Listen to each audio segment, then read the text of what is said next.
Welcome back, everybody. Here in front of us we have the 10-gallon Red Wriggler worm bin. We have not looked in here for 5 weeks. It's exactly 5 weeks today. And we are going to go through this bin and give it a good mix and see what we got going on here after 5 weeks.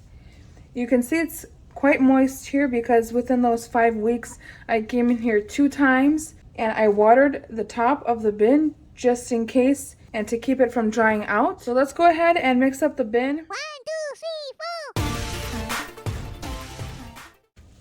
But this looks nice and moist and beautiful and worms throughout.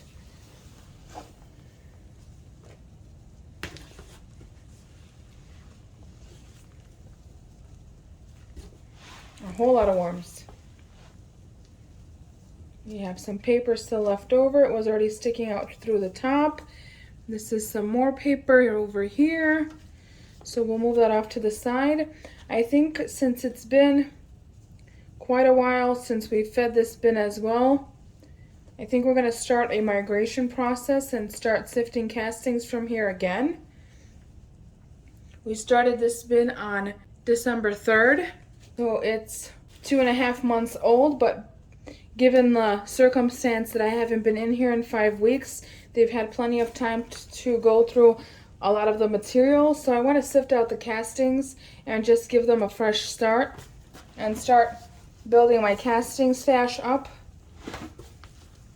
as we get closer to gardening season here. And there's still some of that tomato. Those tomato skins take quite a while. But we'll mix that in and maybe they'll get to it. So let's just mix everything here quite well. I'm not seeing much paper. I'm not seeing much scraps. And then this is an egg carton. This baby right on my end of my finger. Let's see if we have anything nestled up in here. Looks like we do. We have a little cozy party here. Sorry to ruin that for you guys. But yeah, we can start drying out some of this material, sift the castings, and start over again. I don't think the worms would mind a fresh start with some new bedding and lots more fun. So let's make some space here on the other end where I am already collecting all those paper materials, but I just want to give you like a good close-up here of all the worms and the material. There's still some fibers of that coconut core in here. I can see them, but I mean, when I sift it, if there's larger pieces, that's quite all right because they're going to go straight back into this bin. And if some do get through the sifter, they'll just go in the garden. So they'll still be put to use either way. I'm glad I didn't water it again because the moisture here is quite perfect. If I would have watered it again, it'd be a little too moist. I think we made some good space over there. Hold on, let's move this paper right here and get this corner all emptied out for the fresh bedding. I made some fresh bedding this morning. I shredded up some toilet paper rolls and paper towel rolls and egg carton, and what I did was I soaked it, and then there's coffee already in here. I mixed in my coffee, and there should be a few tea bags somewhere in here as well, so you can see the paper and the cardboard is just nice and moist and fresh, and we'll dump the whole thing in here.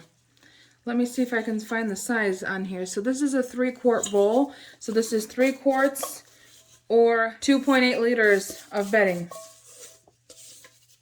So bedding and coffee grounds, nice and moist and wet and mixed together. Ideally, you would want that bedding to sit for at least, I want to say, 2 days. So it gets like a good start. The longer the better. I've seen people hold on to it for like a week and then the worms go crazy for it. But sometimes we can't wait that long, or time doesn't allow for it, so I'm fine with a few hours since this morning.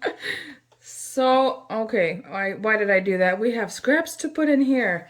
Oh my goodness. So let's make some space here as well, right in the center. And then we'll have something to cover it at least. I was planning on putting this whole bag in here, so let's see if we can squeeze it in here. Maybe 3 quarts of bedding will not be enough to cover this up here because there's like 1 banana, 2 bananas. Why did I put these bananas in here? Banana bread, come on. I had another half of a banana without the peel in the last video with the African night crawlers, and I have 2 full bananas. That's a whole banana bread there. And they're not even punctured, so we'll see how they do with that. And this is just the outer shell of an avocado. And some random apple cores and apple peels, some kiwi peels. There's some cantaloupe, mango in here, so it's a good variety for these worms. And let's see what we can do here. Next is some grit. So I just made a fresh batch as well. Right after I made that bedding, I made a fresh batch of grit. We also finished this off in the African Nightcrawler check-in that we did last week. So let's sprinkle in some fresh goodness in here. And if you notice, I don't know if the camera can pick it up, but there's a little bit of yellowing in here. That's because I am adding extra things to my grit now. Instead of just being crushed eggshells or ground up eggshells and oatmeal, I started adding in some bird seeds that I grind up as well, and then some cornmeal and whole wheat flour. So those are the items that are in here in this grit. And I think I'm going to just grab a little handful of the castings and just kind of lay it over the top just to give it some extra coverage, because looks like I didn't make enough bedding, but that is all right. We kind of know that it's right here, the separation between the castings and the worms and the new food here, and it's kind of like a mound, a little mountain, so it kind of slopes up and goes back up. Let me get this guy off the edge. And then we'll take this plastic covering here and we'll cover it up, just that portion, just that edge here where we fed.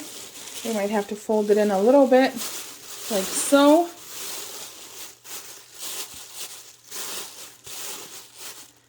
So this allows for the moisture to stay here where the worms want it to, and these castings can start drying out, so we can sift it easier and kind of force the worms to shift over, and we can clear out the castings here and add some fresh bedding in for this bin and start over again.